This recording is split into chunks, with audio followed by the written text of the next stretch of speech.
a hi pfuleni tibuku ta hina eka book ya Jona kumbe Jonas chapter number 2. Hosi hi pfuna yi hi katekisa, hi ta hlaya verse number 1 ntsena. Se ka ile ya Xitsonga mi to hlaya A ya yona ntsena, la verse number 1 yi koti ku tshama kahle. Verse number 2 yi hlamuseta leswi a swi khongela, mara hi to teka verse number 1 ntsena. Yi ri Jonah's prayer. Then Jonah prayed to the Lord, his God, from the stomach of the fish. Then Jonah prayed to the Lord, his God, from the stomach of the fish. Tonga translation.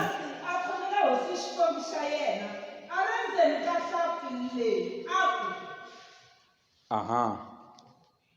Leya khal kuna lava nga hi khoma leya khal translation. Okay, tshamisekile.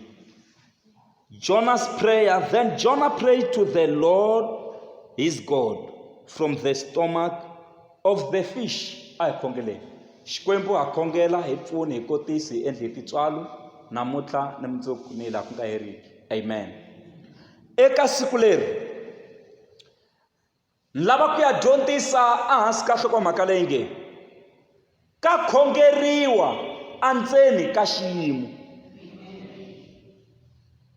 Munhu wa khongela hambi a ri endzeni ka xiyimo.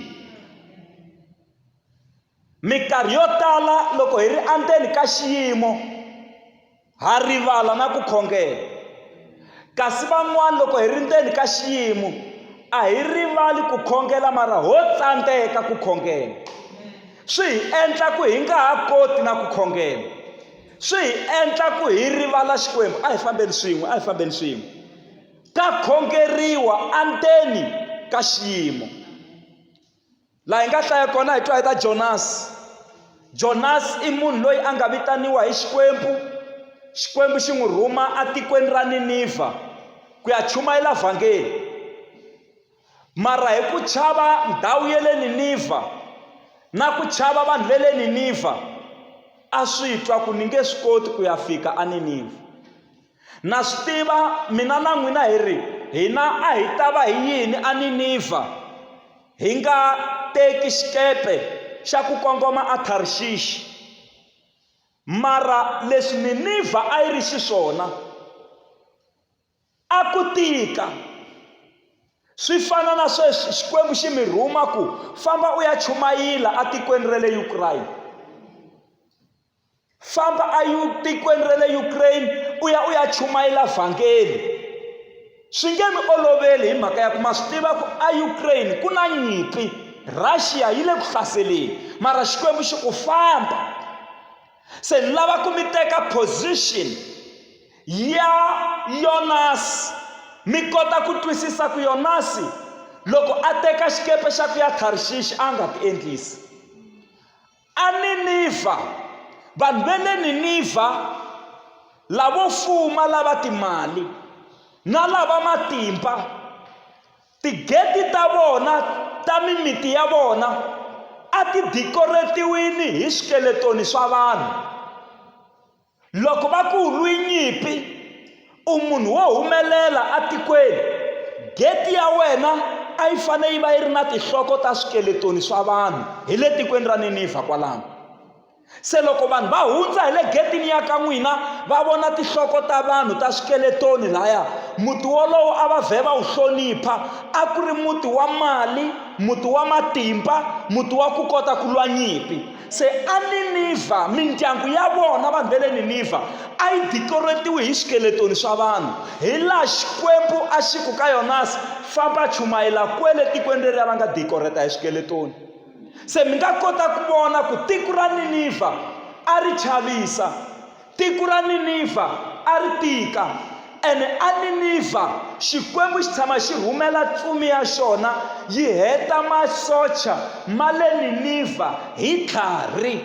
Se Niniva a yi va ya ha swi tiva na nyimpi ya vona a xikarhi ka vona na vana va Xikwembu. Se a va swi tiva ku na leswi nga tshama swi humelela. Se a swi nga ta olova ku va amukela Yonasi. Se Yonasi u rhumiwa atikweni ra Ninivha. Xikwembu xi ku famba chumayelela tiko leriya hi mhaka ya ku ni ta nisa ntilu wu hisa ndhawu liya hinkwayo liya va fanele va ponisiwa. Mara loko Yonasi a hleketa mhaka ya le Ninivha a khandziya xikepe, mara a swi ri kona swikepe swa ku ya Ninivha, yena a khandziya xo ya Tarshishi, direction yo hambana kule na le Ninivha. Loko a khandziya xikepe xa ku ya Tarshishi, kasi Xikwembu xi n'wi lava a Ninivha, xikepe xi sungula ku biwa hi magandlati. Vanhu lava va ri a xikepeni van'wana a va suka ku stokeni ematikweni ma le kule, va ku kumbe i migayo leyi hi nga yi chela la xikepeni yi tikisaku. Va teka migayo ya vona va yi cukumeta ndzeni ka lwandle, na machukela ya vona va cukumeta ndzeni ka lwandle, timali ta vona tin'wani va cukumeta ndzeni ka mati. Va twa ingaku hi swona swi tikisaku xikepe, kasi loyi a tikisaku xikepe i Yonasi. Kereke ya hosi a hi lweni hi matimba ku loko hi ri la kerekeni mi nga vi Yonasi. Mi kuma ku Xikwembu xi mi lava ku mi va ka position yin'wana kwala kerekeni, mara n'wana mi lava ku tinghenelerisa. Se swi endla ku byatso byi nga fambi kahle. Timhaka leti hinkwato a ti vangiwa hi Yonasi. Va zama ku cukumetela tigolidi ta vona, va cukumetela swilo swa vona leswo durha, va twa ingaku swi tikisa xikepe, magandlati ma nyanya ku nghena a xikepeni. Yonasi hi ku a swi tiva ku hi yena a tlhela a ya tlela le xiseketelweni kwele ndzeni ka swikepe. Swikepe a va swi endla swi va na swikamarani a ya tlela a tiseketela kwele, a miyela ku hwi xikepe xi ku xi biwa hi magandlati. Kasi timhaka ti na Yonasi.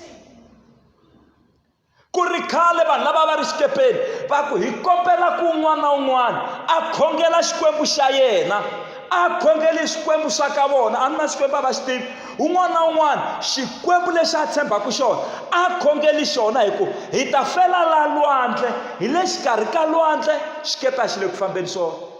Va sungula ku khongela va kuma ku a ku cinci nchumu. Un'wana a za a landza Yonasi a ku kasi wena u endla ku ingaku a wu na mhaka na nchumu. Va languseni kwalano, mi ngo why mi endle nga mi na mhaka na nchumu mara mi ri koho kwa kerekeni. Va byele mi nga va chavi, mi byeliwe mfundhisi, mi ngo mi kwa kereke ma mi endle nga mi na mhaka na nchumu. Va ku kasi why wena u endla ingaku leswi humelelaka swi le ku ku khumbeni. Why u nga ri na mhaka na nchumu hi ri ku feni. Hi kombela ku na wena u khongela xikwembu xa wena hi ta kota ku pfuneka la xikepeni. Se Yonasi a confessa a ku timhaka leti hinkwato endzhaku loko vanhu va luzekeriwile.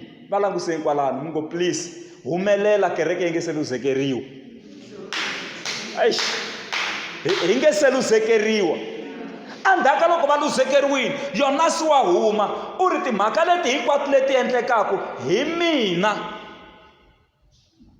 i xikwembu xi endlaku leswi, hi ku la ni yaku kona a xi le ku ku laveni, ku na la ni nga rhumiwa kona. Se va ku se hi endla yini? A ku solva problem, tekani mina mi ni hoxa matini,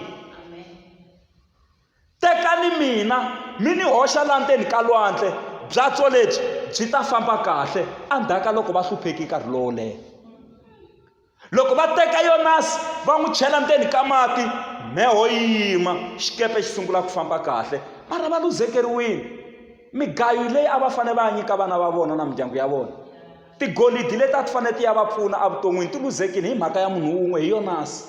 Swilo swo tala se swi luzekini. Loko a yo vula khale swa ha ku sungula, vanhu lava va fanele va nga zangi va luzekeriwa. Loko va n'wi hoxa ematini, kasi xikwembu xi rhumeli special transport yi n'wi yimelerile, kasi laha va n'wi chelaku kona hi le rinkini. Xikwembu loko va n'wi chela ndzeni ka mati, hlampfi yi vhe yi n'wi mita. Loko yi n'wi mita a yi n'wi miti yi kongoma Tarshishi, yi n'wi mita yi jika yi kongoma Ninivha. Se a va endzeni ka hlampfi masiku manharhu yi ri ku fambeni yi n'wi yisa Niniva. Se hlampfi liya loko yi fika a Niniva yi fika yi hlata Yonasi. Loko yi n'wi hlata vanhu va le Niniva va amukela Yonasi hikuva n'wi vonile loko a hlatiwa ribuweni hi hlampfi leyikulukumba. Hikuva vanhu va le Niniva a va khongela xikwembu xa hlampfi. Se loko va vona hlampfi yi hlata Yonasi va sungula ku xixima Yonasi na ku n'wi yingisa loko a vulavula hikuva a va bilivha ku u tisiwe hi xikwembu xa vona. Hi mhaka ya ku vanhu va le Niniva a va khongela hlampfi. Se loko a hlatiwe hi hlampfi va kota ku sungula ku n'wi yingisela.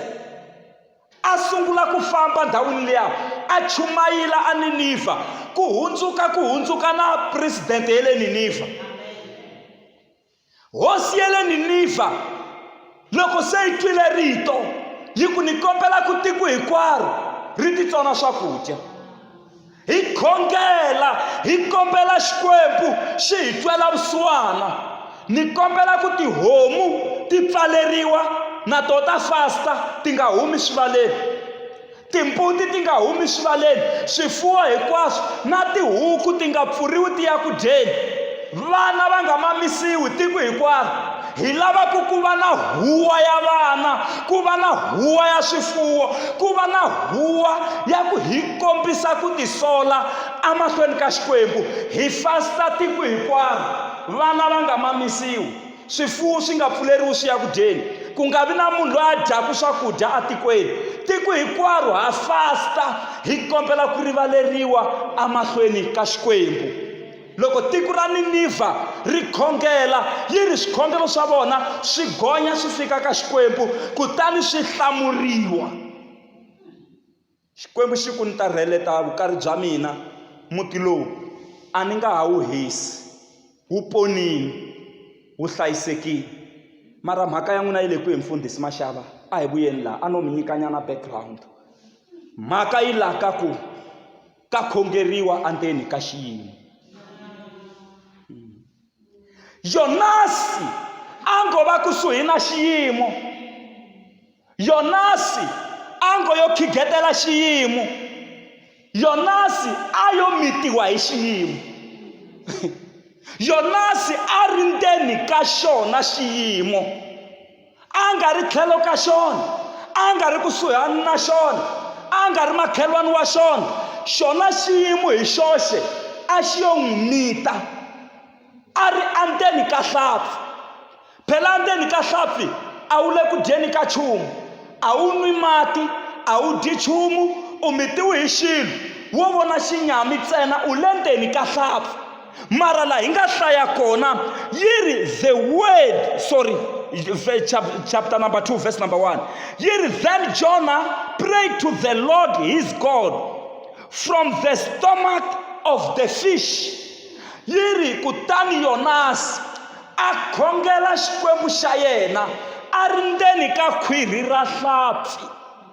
Kereke a ni swi tivi ku n'wina mi mitiwe hi yini kwala evuton'wini.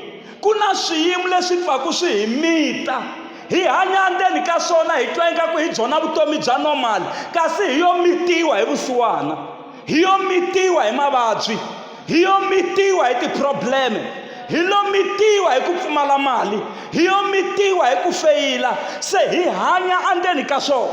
Mara yi ri Yonasi a khongela a ri endzeni ka hlampfi. Potter's house ka khongeriwa munhu a ri ndzeni ka xiyimo. Yi kona kereke exikarhi ka hina na? Ka khongeriwa a kaya swilo swi nga ri ku hlanganeni. Ka khongeriwa maxaka ma ku sukerile. Ka Yonasi a ri yexe, a ku nga ri na maxaka, a ku nga ri na vanghana, a ku ri yena na hlampfi endzeni ka hlampfi. Enge a yi twa loko yi ku yi famba, hi ku loko a khongela u ri we Xikwembu u ni ponisile endzeni ka swidziva. A ni nga tshembi ku Xikwembu siku rin'wana na mina ni ta vona dyambu, hlampfi yi se n'wi hlata, mara u na ku tshemba a ri ndzeni ka hlampfi ku wa ha ta vona dyambu, wa ha ta vona dyambu siku rin'wana. a ku Xikwembu u ni ponisini a xivandleni xa vafi, a swi twa ku hlampfi leyi a yi teli ku ni dlaya, yi tela ku ni heleketa lomu Xikwembu xi lavaka kona. A mi tiwi hi shark fish. Shark fish yi na acid andzeni liya ya ku loko yi mita swilo, acid liya yi vhe yi boxetela xilo lexiya xi vhe xi gayeriwa. Mara marhumbu ya hlampfi leyi ma swi twa ku no, loyi hi nga n'wi mita i nandza wa Xikwembu, hi fane hi ya hi ya n'wi hlata lomu a lavekaka kona. Hlampfi yi nga gayeli, yi nga n'wi vavisi. Marhumbu ya hlampfi leyi na acid ya hlampfi leyi yi yimisiwa. Ni ri acid yin'wana na yin'wana leyi a yi lava ku mi vangela mavabyi andzeni ka miri wolowo ya yimisiwa, a yi mi vavisi hi vito ra Yesu. Naswona mhaka leyi hi tisaka eka siku leri hi ku hlohloteriwa hi moya lowo kwetsima i ku xiyimo xexo a xi mi hlati hi vito ra Yesu. Hlatiwani hi probleme yeleyo, a yi mi hlati hi vito ra Yesu. Ku tikeriwa a swi mi hlati hi vito ra Yesu. Ma huma andzeni ka ku tikeriwa, ma dilivhariwa, ma tshunxeka. Swa yendla ku pfumala ntirho a swi mi hlati hi vito ra Yesu. Leswi a swi mi khomeleta yi kona Potter's House na hi ri ha huma andzeni ka hlampfi, tihlampfi hinkwato. Hlampfi yin'wana na yin'wana ya xiyimo xa n'wina ni ri ha yi lerisa hlampfi leyi yi mi hlata la ku faneleke, la Xikwembu xi lavaka kona. Vutomi byi ya emahlweni, a mi nga feli andzeni ka xiyimo xexo, a mi nga feli ndzeni ka ku tikeriwa, a mi nga feli avusiwanini, a mi nga feli andzeni ka ku feyila. Ma huma no ka ni nga tivi ku kereke yi kona na, yi kona kereke ya Potter's House na. Ni ri n'wina ma dilivhariwa hi matimba ma lo kwetsima. Mimoya leyi a yi khomeleti ndyangu wa n'wina ya mi tshika, ya mi hlata. Vutomi byi ya emahlweni, a ma ha khomeletiwi n'wina. Ni ri swa endla swa kahle, ni ri swa endla swa kahle. Mi ta dzunisa Xikwembu na n'wina, ni ri mi ta yimisa mavoko na n'wina. Mi ku Xikwembu na khensa la vanhu a va concludile va ku a nge hanyi andzeni ka hlampfi. Ku ta mhaka yin'wanyani, lava a va ya a Tarshishi a va hetile miehleketweni ya vona ku luya hi nga n'wi chela matini u file, luya hi nga n'wi chela matini a nge ha ri ku hanyeni. Kasi Yonasi se u le Niniva u chumayela vhakeni leswi vanhu lava wena va ku navelelaku swona a va nga swi voni. A va hlangani na wena u ri ku dirayivheni, a va hlangani na a va hlangani na wena amolweni u khomi tiroli leyi kulukumba. A va hlangani makalava vo xika lava hi lava a va ya a Tarshishi a va concludini ku Yonasi sweswi va nga n'wi chela matini u dyiwe hi swilo swa le matini. Kasi Yonasi wa hanya. Ni ri n'wina rixaka ra ka n'wina a ri hetile ku mi ta fa mi nga ri nchumu, kasi Xikwembu xi le ku mi humeleriseni hi tlhelo rin'wana. Halleluya! N'wina mi nga ta hi vukati la tikweni leri, siku mi vhaka ku tikweni leri mi humaka ka rona a va voni munhu wo nyuka wo hambana, a va voni munhu wo nyuka, va nga voni munhu loyi va nga tibyela ku laha ku hava nchumu, a va voni ku cinca. Va swi vona ku n'wana wa ka ximanimani heyi se wa hlonipheka, i munhu wa xiyimo xa le henhla. Xiyimo lexi i mani a nga mi endla, mi endliwini hi loyi a nga le henhla. A mi endla ku mi languteka, a mi endla ku mi hlonipheka. Ni vula Jehovha loyi a nga tsandziwiki hi nchumu, Xikwembu xa matimba hinkwawo. Va le Tarshishi a va hetile, va nga va fikini mhani Chavalala, va tshama na mindyangu ya vona va ku heyi a hi la ku fela lwandle. Mara n'wanuna un'wana wa Mujuda a hi byela ku hi n'wi chela matini ha tshemba ku fina nga ha ri ku hanyeni laha nga kona hi ku a va n'wi siyi a xikarhi ka lwandle kasi Yonasi wa hanya u le Niniva.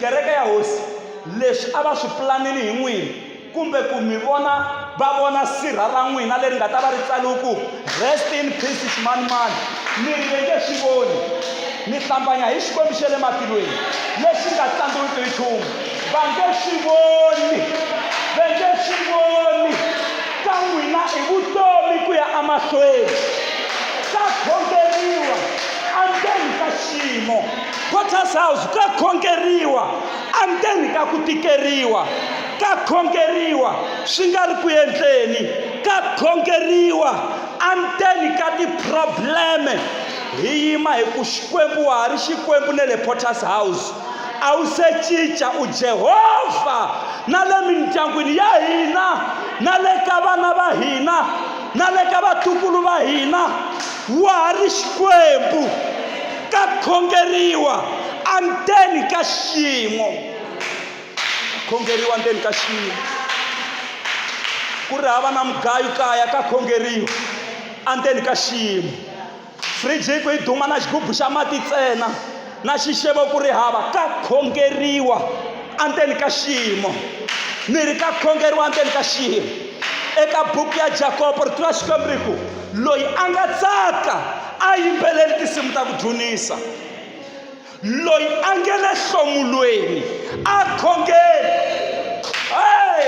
loyi a nge le ku tikeriweni a khongeri loyi a vabyaka a vitani vakulukumba va kereke va ta n'wi tlhandleka mavoko xikhongelo lexi endliwaka hi ku pfumela xa tirha swinene xi hanyisa muvabyi mara loyi a nge le hlomulweni loyi a nge le ndzeni ka ku tikeriwa loyi a nge le ndzeni ka ti-problem yoloyo tirhi wa yena a khongeri kereke ka khongeriwa endzeni ka xiyimo a ni tivi ku why mi yima ku khongela loko mi ri ndzeni ka swiyimo who told you to stop mi byeriwe hi mani ku mi yima loko mi ri ndzeni ka ku tikeriwa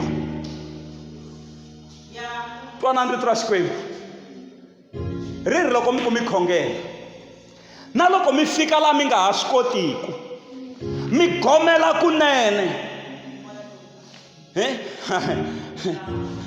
mi fika laha mi grunaku kunene mi gomela hikuva marito ma ka ma tsandzeka ku huma hi ku mi le ndzeni ka xiyimo yi ri moya lowo kwetsima wu ta take over moya lowo kwetsima moya wa xikwembu wu ta take over hi ku wa swi tiva leswi a mi fanele mi swi khongela vamhani wa mina ka khongeriwa endzeni ka xiyimo sweswi ku nga na nyimpi ya Russia na Ukraine ku na vakreste a Ukraine lava nge le ku khongeleni va ku xikwembu hi ponisi vanhu va ka va dlayiwa ingaku swiharhi ku na lava nge le ku khongeleni endzeni ka xiyimo ka khongeriwa endzeni ka xiyimo vantshwa ka khongeriwa endzeni ka xiyimo u luzekeriwe hi vatswari u sele u ri wexe ku ri hava mhani ku ri hava papa ka khongeriwa endzeni ka hlampfi yeleyo yi ta ku hlata siku rin'wana yi ta ku hlata siku rin'wanyana ni khongela ku hlampfi leyi n'wina vana vantshwa a yi ya mihlata yi mi hlatela tiyunivhesiti a yi mi hlateli tiyunivhesiti mi dyondza n'wina mi lavaka mintirho a yi mi hlateli laha ku nga na ntirho wa kahle lowu nga ta mi nyika mali ya kahle hi matimba ma lo kwetsima n'wina mi nga kholeliwa ka mhaka ya vukati a yi mi hlateli ka vukati bya kahle laha mi nga ta rivala na maxangu ya laha mi sukaka kona mi ri hlampfi yeleyo a yi teli ku mi dlaya i transporto ya ku mi yisa laha xikwembu xi lavaka kona mara va le Tarshishi va ri mi fini n'wina va le Tarshishi va ri rest in peace mara a Niniva va le ku tsakeni va ri mfundhisi wu fikile hi le ku pfunekeni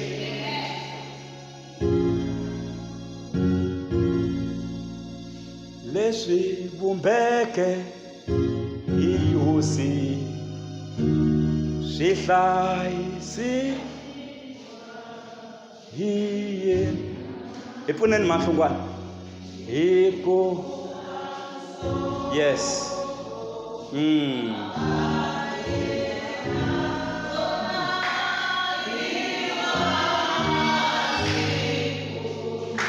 yes Lord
Amen. Haleluya.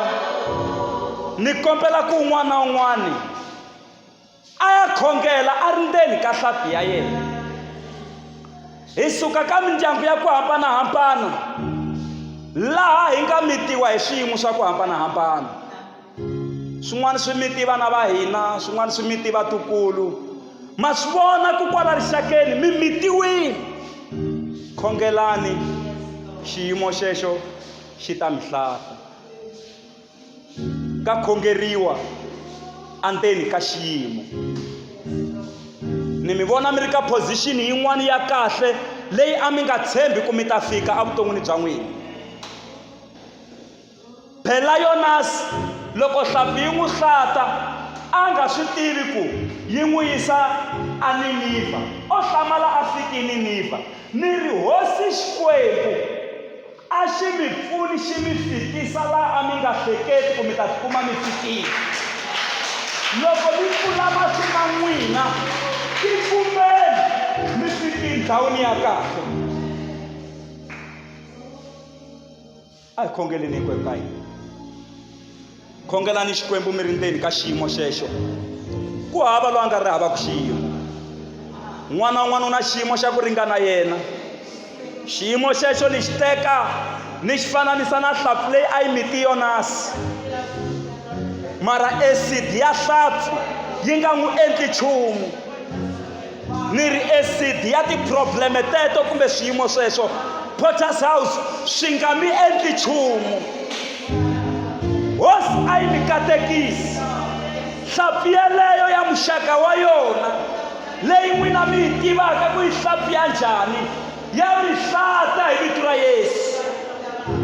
Ku endleka ku rhandza ka Xikwembu vutomi byi ya emahlweni. Na loko ve le Tarshish va concludini ku swa n'wina swi herile, mara ve le Niniva ve le ku celebrateni ka vutomi bya n'wina na vukona bya n'wina. Rabababa sheketere nderebesika makariandara baboshikaria base ribababa shekerebesika base kiraba shandara babo makariandara bashikaria ba ribababa shandara basondoro bosika Thank you, Almighty God. Your throne is holy, your name is holy. You display your holiness amongst your people, O God. We believe you, Almighty. Jehovah mabandla xikwembu akhongela tihlampfi hinkwato leti ti nga hi mita kwala evuton'wini ta hi hlata ti hi hlatela ndhawini ya right leyi wena xikwembu u lavaka yona. Jehovah mabandla ha khensa ku va u hi dyondzisa ku ka khongeriwa endzeni ka xiyimo. We pray, Almighty God, minchumu leyin'wana hosi a yi lava ku vana va wena va lahla thavula va tshika ku khongela xikwembu ha yi herisa va ya mahlweni va ku tirhela. U xikwembu namuntlha ni mundzuku ni la ku nga heriki. We declare power in the wonderful name of Jesus. Sheketerebesika. Haku khensa Jehovah mabandla anga kona la fanaka na wena. Riba shanda raba kotorobosika. We give you praise, Almighty.